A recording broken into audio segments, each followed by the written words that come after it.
हम उस मिनिस्टर का कुछ नहीं बिगाड़ सकते। पूरा सिस्टम उसी को सपोर्ट कर रहा है। हम चाहे जो भी कर ले, टाइम वेस्ट करने के अलावा उसका बाल भी बांका नहीं कर सकते। मैंने पहले ही बताया था ना ब्रो। मतलब देश में हर कोई रिलैक्स होकर ही बैठा है क्या? कॉम्प्रोमाइज करके जीना चाहिए, ज्यादा सोचना नहीं चाहिए। कॉम्प्रोमाइज करके जी रहे हैं, इसीलिए तो हमारी गर्दन पर पैर रख के ये नेता खड़े हैं। कोई आकर कुछ करेगा और समाज में बदलाव आएगा, इससे लोगों का भरोसा उठ गया है। लेकिन युद्ध एक से ही शुरू होता है, तो शुरू करते हैं। तो तुम ही बताओ क्या करोगे तुम? इंडियन डेमोक्रेसी के 4 स्टेट्स होते हैं: politician, judiciary, law and media. अगर ये चारों हमारा साथ ना दे तो क्या हमें चुप रहना चाहिए?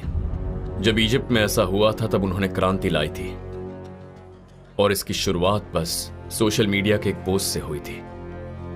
सोशल मीडिया की वजह से आई क्रांति ने उनके पूरे देश को बदल कर रख दिया। तो अब हम भी वो 5th स्टेट इस्तेमाल करेंगे, सोशल मीडिया।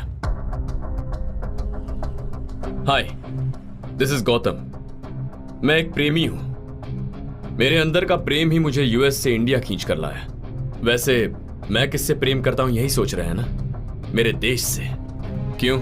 ये अकेला ही देश से प्रेम करता है। हम भी देश से प्रेम करते हैं, ऐसा आप कह सकते हैं। इसीलिए बॉस, आपसे एक प्रॉब्लम डिस्कस करने आया हूं।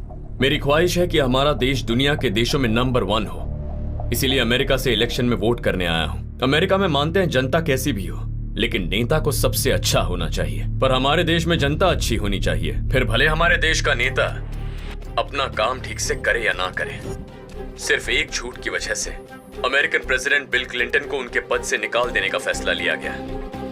हमारे देश में भी जब रेलवे का हादसा हुआ था तो रेलवे मिनिस्टर ने, और बस का हादसा हुआ था तो ट्रांसपोर्ट मिनिस्टर ने रेजिग्नेशन दिया था। कभी कभी ऐसे जिम्मेदार नेता भी मिल जाते हैं, वरना आजकल घर में फल सब्जियों की तरह ब्लैक मनी रखने वाले इतने सारे मंत्री, इनमें से किसी ने रेजिग्नेशन दिया? अरे साहब, हमने आपको वोट दिया है, अब हमारे इलाके में थोड़ी सी प्रॉब्लम है, आप आके सुलझाइए।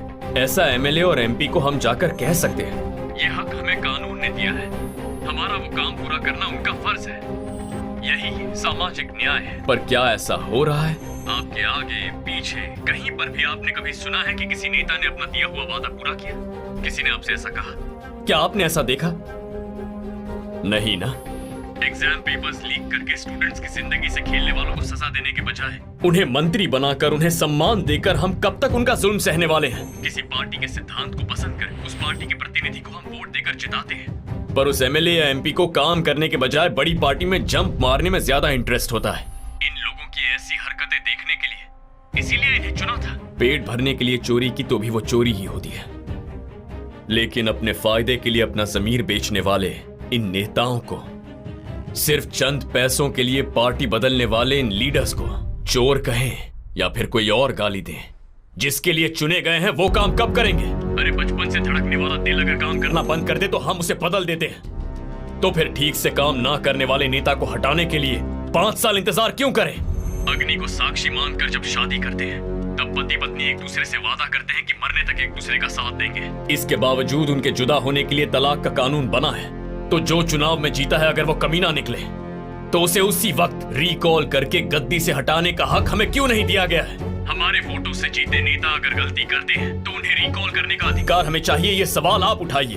मैं, आप, हम सब जब एक होकर एक आवाज में कन्याकुमारी से लेकर कश्मीर तक चिल्लाएंगे कि रिकॉल चाहिए, तो सरकार को हमारी बात माननी ही पड़ेगी।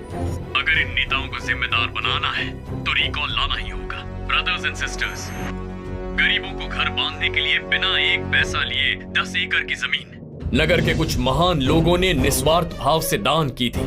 जब उन गरीबों ने पूछा कि हमारी जमीन पर कब्जा क्यों किया, तो ये सवाल करने वाले उन गरीबों को गली के कुत्तों की तरह बेरहमी से मारकर, जानवरों की तरह हाथ पैर बांधकर कुत्तों की गाड़ी में बिठाते हैं वैसे वैन में बिठा दिया गया। इस सब की वजह है एमपी भानुशंकर। इंडिया मेरा घर है। एमपी भानुशंकर के खिलाफ इलेक्शन कमीशन के पास मैं रिकॉल पिटीशन डाल रहा हूँ। अगर आपको लगता है मैं जो कर रहा हूँ वो सही है तो मेरे रिकॉल पिटीशन को सपोर्ट कीजिए। जय हिंद।